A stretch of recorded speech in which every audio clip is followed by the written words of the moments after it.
Sir एक चीज़ देखा जाता है कि लगातार जिस प्रकार से कई ऐसे गलत नाम पड़ जाते हैं, कोई एफआईआर दर्ज होता है तो कोई द्वेष की भावना से उस अलग व्यक्ति का नाम दर्ज करा देता है, उसमें काफ़ी दिक्कतों का सामना कर पड़ता है। जो नौकरी करने वाले व्यक्ति है, जब नाम आ जाता है तो नौकरी में भी दिक्कत हो, आचरण में भी दिक्कत होता है। वैसे लोगों के लिए क्या किया जाएगा सर? देखिए, इसमें बिहार के आतंक का दूसरा सबसे बड़ा पर्याय अपने समय में रहा था सुरेश राजभर। सुरेश राजभर वो नाम था कि उसका नाम सुनने के बाद लोगों में दहशत पैदा हो जाया करती थी। वक्त बीतता चला गया और 2010 में लक्ष्मणपुर गांव में भयंकर घेराबंदी हुई और एनकाउंटर हुआ। इसके बाद सामने आया उसका भाई जिसका नाम था मुन्ना राजभर, और आते ही 2017 में जेल से रिहा हुआ। और जेल से रिहा होते ही सबसे पहले उसी लक्ष्मणपुर गांव में, जिस गांव में सुरेश राजभर की पुलिस द्वारा एनकाउंटर किया गया था, उसी गांव में 3 लोगों की उसने हत्या की। इसके बाद वो फरारी पे था और आज तक फरारी पे ही रहा। लेकिन सबसे ज्यादा दिलचस्प बात यह है कि वो जो सुरेश राजभर की हत्या में शामिल था सबका मर्डर करता गया और उसने 7 हत्याएं की, जिसमें से 5 हत्या लक्ष्मणपुर गांव में हुई, 1 हत्या नावा गांव से और 1 हत्या जदपुरा में।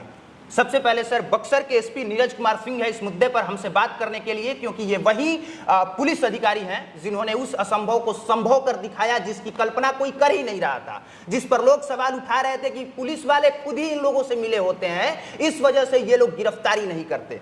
सबसे पहले तो सर बहुत बहुत स्वागत है आपका पब्लिक प्लेटफॉर्म पे। बहुत बहुत धन्यवाद आपको।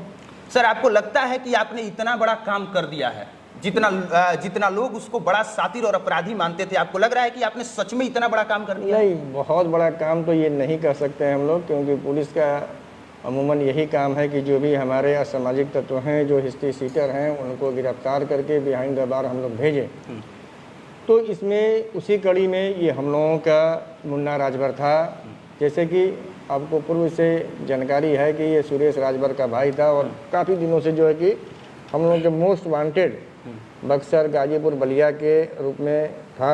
तो हम लोग काफ़ी दिनों से इसके लिए प्रयासरत थे और ये सुखद संयोग है कि हमारी टीम ने जो है कि इनको उसी गांव से गिरफ्तार किया जहां पर ये कुछ गलत काम करने के इरादे से आए थे। एक सवाल रहेगा सर, कठिन सवाल, और एसपी साहब हैं, कठिन सवाल पूछना बहुत आसान नहीं है, लेकिन हमारा काम है पूछना, तो पूछेंगे जरूर। 2017 में वो उत्तर प्रदेश के जेल से रिहा होता है और अपने भाई का बदला लेने के लिए सबसे पहले उसी गांव में आके 3 लोगों की हत्या कर देता है। और 2017 के बाद आज 2022 है, तो इतना लंबा वक्त कैसे लग गया एक अपराधी को पकड़ने में? देखिए, पूर्व के जितने भी हमारे पदाधिकारी, पुलिसकर्मी रहे, वो सतत इसके लिए प्रयासरत रहे। जाहिर सी बात यह है कि इसने लक्ष्मणपुर में जो हत्या किया उसके बाद से इसने अपना भेष जो है यहाँ से हटा लिया। अच्छा, मतलब वेश भी बदल लिया था, नाम भी? नहीं, बेस मतलब आधार जो है यहाँ पे ये अपना राजपूत जो बेस था जहाँ पर रह के ये काम करते थे, ये चाहे इनके भाई गाजीपुर और बलिया में, तो ये जो सीमावर्ती इलाके हैं यहाँ से अपने आप को ये दूसरे जगह शिफ्ट कर लिए।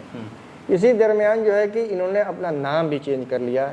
जैसा कि हम लोगों ने पूर्व में भी आप लोगों को बताया है कि मुन्ना राजभर से यह माया शंकर राम कर लिए और पूरा का पूरा जो है कि अपना एड्रेस जो है कि दिल्ली के नाम से इन्होंने कर लिया। और जब ये गिरफ्तार हुए तो उनका जो भी पैन कार्ड था, आधार कार्ड था और वोटर आईडी कार्ड था और जितने भी बैंक के पेपर थे वो माया शंकर राम के नाम से था। और हमारे जो डॉक्यूमेंट थे, डॉक्यूमेंट में यहाँ मुन्ना राजभर का, उसमें कभी इनका वैधानिक फोटोग्राफ नहीं था। अच्छा। तो जिसके कारण जो है कि हम लोगों को अड़चने में हमारे या हमारे पूर्व के पदाधिकारियों को अड़चने आई थी।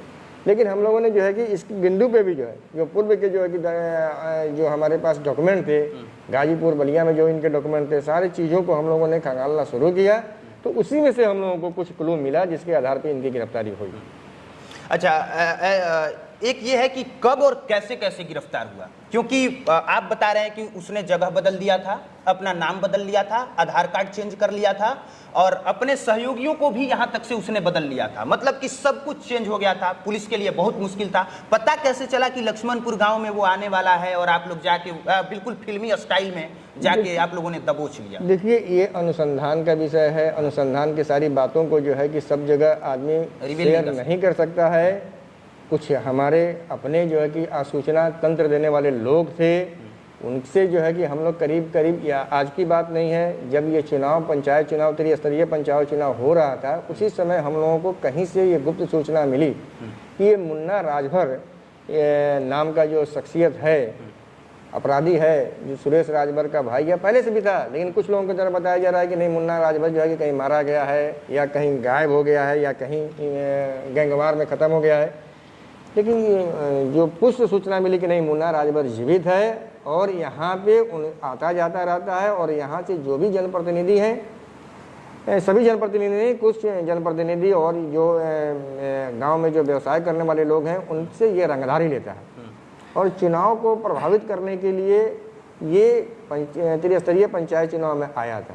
इसकी जो है कि हम लोगों की पुष्टि हो गई, तब हम लोगों ने अपना रणनीति परिवर्तन किया, और इस पे जो भी हमारे सूचना देने वाले लोग थे उनको हम लोगों ने एक्टिवेट किया, और यहाँ से लेकर दिल्ली और हैदराबाद में अपनी जो भी हमारे लड़के हैं जो DL के, उनको हम लोगों ने भेजा, और एक एक चीज़ों को हम लोगों ने सूत्रों को तहकीकात किया, और कड़ी से कड़ी जुड़ती गई, और इनकी गिरफ्तारी के रूप में परिणित हुआ।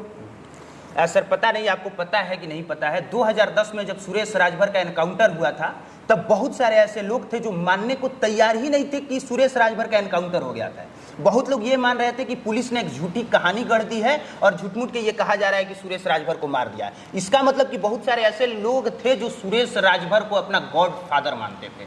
तो आपको लगता है कि ऐसे सातिर अपराधियों को, भले अपने जाति के लिए लड़ रहा हो या न लड़ रहा है, उसको उस अपराधी को अपना गॉड फादर मानना सही है?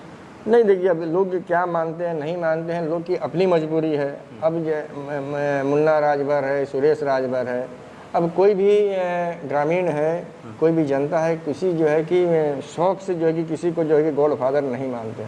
होगा कुछ उनकी अपनी मजबूरी होगी, कोई स्थानीय समस्याएं होंगी, जिस कारण जो है कि इन लोगों को मुझे नहीं लगता है कि ये जानबूझ के या गॉड फादर के रूप में इनको प्रश्रय दे रहे होंगे। कोई ना कोई इनकी मजबूरी रही होगी जिसके कारण से ये लोग इनको प्रश्रय दिए हैं।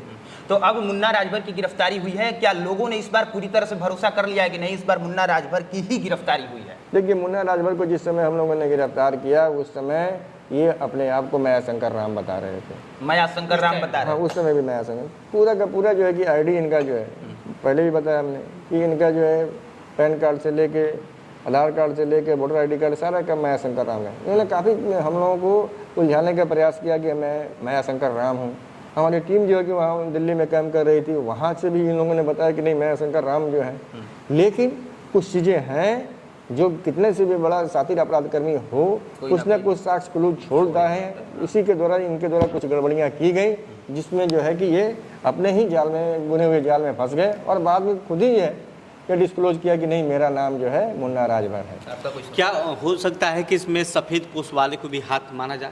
नहीं, क्योंकि इतने दिन तक बाहर रहना ये साधारण बात नहीं है। अब देखिए अब हम लोग का जो है कुछ चीज़ें होती हैं कि जो अपनी कमी को जो है कि किसी को ऊपर जो है कि थोपना नहीं है। हमारे पुलिसकर्मी काफ़ी प्रयासरत रहे।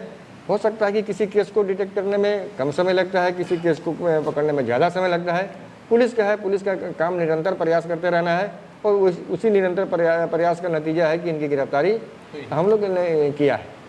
अब समझ लीजिए कि मुन्ना राजभर की गिरफ्तारी कोई साधारण सी बात नहीं है। जो लोग भी बक्सर जिले के हैं और खास तौर पे राजपुर थाना से बिलोंग करते हैं, वो जानते होंगे मुन्ना राजभर कौन है, उसका अतीत क्या है, और उसके भाई सुरेश राज की कहानी क्या रही थी, उसका दहशत कितना था, और उसकी दहशतगर्द की आड़ में कितने लोग खौफ के साए में जी रहे थे। ये उन लोगों को बखूबी पता है। बाकी जिनको नहीं पता है, जब मैं इस तरह का इंट्रो दे रहा हूं तो आप सब अनुमान लगा रहे होंगे कि अगर कुमार अभिनव SP साहब के सामने बैठ के इस तरह का इंट्रो दे रहा है तो वो अपराधी साधारण सा तो कतई नहीं रहा होगा। जिम्मेवारी होती है कि पूरे जिले भर में अपराध को कंट्रोल करे। अगर कहीं क्राइम होता है उसको कंट्रोल करे, अपराधियों को पकड़े, और पूरे पुलिस पे उसी का जो है उसके ऑर्डर का पालन हर एक पुलिस करता है। सर, बक्सर में कुछ समस्याएं हैं। पहली समस्या ये है कि बहुत सारे बच्चों की यहाँ से हीरोइन बरामद हो रहा है, और अगली समस्या ये है कि बहुत अवैध हथियार बरामद हो रहा है। तो इस पर आप लोग क्या काम कर रहे हैं ताकि ये पूरी तरह से कंट्रोल हो सके? पूरी तरह से ना सही तो कुछ हद तक कंट्रोल हो सके। इसके लिए हम लोगों ने एक डेडिकेटेड टीम बनाया है जो लगातार आपको इसमें हमारी टीम काम कर रही है। जैसा कि आपने बताया कि नशीले पदार्थ के बच्चों के द्वारा सेवन किया जा रहा है, तो अमूमन पूरे बक्सर ज़िले में ऐसा नहीं है। कुछ कुछ बक्सर ज़िले के जो पॉकेट हमारे हैं वहाँ पे ये चीज़ें देखने और सुनने को मिल रही है। अब किसी एक मोहल्ले का नाम हम लोग नहीं लेंगे, क्योंकि मोहल्ले का नाम लेने से जो है कि उसका बदनामी भी होती है। तो उस पर जो है कि लगातार हमारे टीम जो है आपको वहाँ पे काम कर रहे हैं, सिविल में भी काम कर रहे हैं हमारे लड़के, और यूनिफॉर्म में भी काम कर रहे हैं, और इस पर लगातार हम लोग दबिश भी दिए हैं। उसका नतीजा ये हुआ है कि अब जितनी संख्या में लड़के जो है कि इस काम में इन्वॉल्व थे, उसकी संख्या अब काफ़ी जो है कि कम हो गई है। एक तरफ जो है कि हम लोग दंडात्मक काम कर रहे हैं, दूसरी तरफ जो है कि हम लोग सुधारात्मक नीतिगत भी काम कर रहे हैं, उनको जन जागरूक कर रहे हैं। इसमें हमको जिला पदाधिकारी महोदय से भी काफ़ी सहयोग मिल रहा है, और उन बच्चों को हम लोग जो मेन स्ट्रीम से भटक गए थे उनको हम लोग मेन स्ट्रीम में ला भी रहे हैं। इसमें जो है कि काफ़ी भारतीय क्षेत्र है और बिहार में शराबबंदी है, उसके बावजूद भी आपके बॉर्डर इलाके कई जगहों पर बड़े बड़े भारी मात्रा में शराब बरामद हो रही है, और कहीं कहीं वैसे अपराधी फरार हो रहे हैं और कुछ दिन के बाद जेल से बाहर आते हैं, फिर उसी धंधे में सम्मिलित हो जाते हैं। उसे अपराधियों पर किस तरह की कार्रवाई चल रही है सर? देखिए, मद्य निषेध कानून में हम लोगों के बिहार सरकार के लिए एक बड़ा चैलेंजिंग कानून हम लोगों के लिए है। 2016 के बाद से जो है पूर्णतः प्रतिबंध इसमें देसी और विदेशी हर तरह के शराब पे लागू किया गया है, और उसके लिए निरंतर हम लोग काम कर रहे हैं। जहाँ की बक्सर ज़िले की बात कर रहे हैं, वहाँ पे उत्पाद के पदाधिकारी, हमारे पुलिस के पदाधिकारी, दोनों पदाधिकारी संयुक्त अभियान लगातार चला रहे हैं। और ये अभियान सिर्फ कागज़ पे ही नहीं चलाया जा रहा है, बल्कि इसका जो है कि परिणाम भी सामने आ रहे हैं। आप खुद ही कह रहे हैं कि बहुत बड़े कंसाइनमेंट भी पकड़े जा रहे हैं, बहुत लोगों की भी गिरफ्तारी हुई है। बक्सर ज़िले, आपको जानकारी के लिए बता दें, विगत 6-7 महीनों से ये बक्सर ज़िले में जो गिरफ्तारियों की संख्या है, खास करके शराब पी के आने वालों की, उसमें जो है कि टॉप 5 में हमेशा रहा है जी। बक्सर ज़िला छोटा सा ज़िला है, लेकिन 2-3 महीने तक हम लोग प्रथम स्थान भी प्राप्त किए हैं गिरफ्तारी में। बरामदगी में, चूँकि बगल में गाजीपुर बलिया है, जिसके चलते बरामदगी का बहुत बड़ा जो है कि बड़ा कंसाइनमेंट जो हम लोग पकड़ नहीं पाए हैं, लेकिन छोटे कंसाइनमेंट लगातार पकड़े जा रहे हैं। और इस पे हमारे 4 डेडिकेटेड जो है कि LTF है, उत्पाद के भी पदाधिकारी हैं, और जितने भी बॉर्डर वाले एंट्री पॉइंट है वहाँ पर राउंड द क्लॉक जो है कि हमारे जो है कि अभियान चल रहा है। इसके लिए चूँकि गंगा नदी का भी काफ़ी इलाका जो है हम लोगों के सीमावर्ती इलाकों से जोड़ता है, तो बोट पेट्रोलिंग भी हमारा लगातार चल रहा है। तो बोट के भी माध्यम से हम लोगों ने काफ़ी गिरफ्तारियाँ भी की हैं, काफ़ी बरामदगी भी किया है। तो इस पर लगातार हम लोगों का काम चल रहा है। और साथ ही साथ इसमें अब हम लोग माननीय न्यायालय का भी काफ़ी कोऑपरेशन मिल रहा है। अब हम लोग स्पीडी ट्रायल में जो महत्वपूर्ण कांडे हैं उनको हम लोग ला रहे हैं, और उसमें डे टू डे गवाही भी करा रहे हैं। जैसे कि आपको जानकारी के लिए बता दें कि अंसारी गांव में जहरीली शराब से 6 व्यक्तियों की मृत्यु हुई थी। तो उसमें जो है कि लगातार जो है कि हमारा ब्लॉक डेट लेके हम पे उस पर स्पीडी ट्रायल में लेके आ रहे हैं, और उसमें उम्मीद करते हैं कि जल्द से जल्द उसमें हम लोग सज़ा कराएंगे। तो ये सारी चीज़ें हो रही हैं। एक तो पकड़ने का हो रहा है, पूरे सिंडिकेट का ध्वस्त करना है, और साथ ही साथ हमको जो है कि माननीय न्यायालय से कोऑपरेशन लेके जो है कि हम लोग उस पर सज़ा भी करा रहे हैं। तो हर एक बिंदु पे जो है कि हम लोग काम कर रहे हैं। एक सवाल आम लोगों को लेके है, बहुत बार ऐसा होता है कि लोग थाने में FIR लिखवाने के लिए जाते हैं और वहाँ पे थानेदार साहब की ऐसी रंगदारी चलती है कि वो FIR नहीं लिखते हैं। ऐसे बहुत सारे मामले हम लोगों के पास आते हैं। वो अगर व्यक्ति चाहे कि हम सीधे SP साहब से मिलें और मिल करके अपनी समस्या बताएं, तो आपसे मिलने का एकदम साधारण सा प्रोसीजर क्या है? देखिए, अब आपको हम बता देते हैं कि पुलिस से मिलने के लिए कोई प्रक्रिया नहीं है। ध्यान से सुनिएगा सर। क्या आज आप देख रहे हैं कि अवकाश है, उसके बावजूद भी जो है कि मैं अपने कार्यालय में बैठा हूं और जनता जनार्दन से मैं मिल रहा हूं। 24 आवर जो है कि हम लोगों का फ़ोन जो है कि ऑन रहता है, और खुद फ़ोन में रिसीव करता हूँ। तो कोई भी जनता है, जनता से सीधे हम लोग जुड़े हुए हैं। जहाँ तक थाने पर जाके और प्राथमिकी दर्ज नहीं करने की बात है, तो इक्का दुक्का अपवाद हो सकता है कि उस समय थानाध्यक्ष या थाना के पदाधिकारी किसी जो है कि दूसरे काम में व्यस्त हों, तो कुछ घंटों का जो है कि विलम्ब हो सकता है। लेकिन ये अपवाद को जो है कि ये प्रैक्टिस में नहीं है। अपवाद हो सकता है, लेकिन यहाँ पे सारे लोग जो है कि एक दूसरे की बात, जो जनता है उनकी बात, समस्याओं को गंभीरता से सुनते हैं, और सिर्फ सुनते ही नहीं है, उसका निदान करते हैं। जमीन संबंधी समस्याओं का निदान करने में हो सकता है कुछ विलम्ब हो जाए, लेकिन बाकी सारी समस्याओं का निदान हम लोग त्वरित करते हैं। जो है कि जो भी अनुसंधान हम लोग कर रहे हैं, कोई अनुसंधान जो है टेबल वर्क नहीं है। सारे जो है कि अनुसंधानकर्ता घटनास्थल पर जाते हैं, हमारे इंस्पेक्टर जाते हैं, सर्किल इंस्पेक्टर जो हैं, हमारे DISP जाते हैं, सारी बिंदुओं को जो है कि तहकीकात करते हैं। अब मैनुअल अनुसंधान के साथ जो भी साइंटिफिक डिवाइसेज हम लोगों को है उससे भी अनुसंधान किया जाता है, उसके बाद ही जो है कि कांड का निर्णय लिया जाता है। यदि किसी कारणवश किसी को अगर ऐसा प्रतीत होता है कि उनको बेवजह फंसाया गया है तो हमारे पास DI साहब के पास और यहाँ तक कि DGP साहब का जनता दरबार लगता है, वहाँ भी लोग जाते हैं और उनसे समस्याओं का समाधान उनका किया जाता है।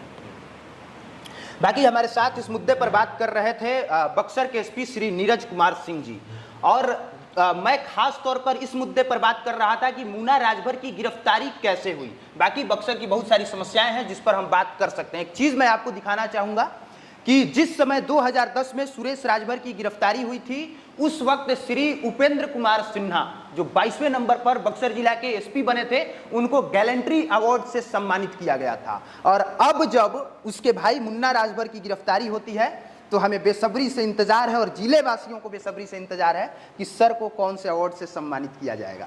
बाकी सर, समय देने के लिए और हमारे सवालों का जवाब एकदम धैर्यपूर्वक और गंभीरता से लेने के लिए और देने के लिए बहुत बहुत धन्यवाद। Thank you.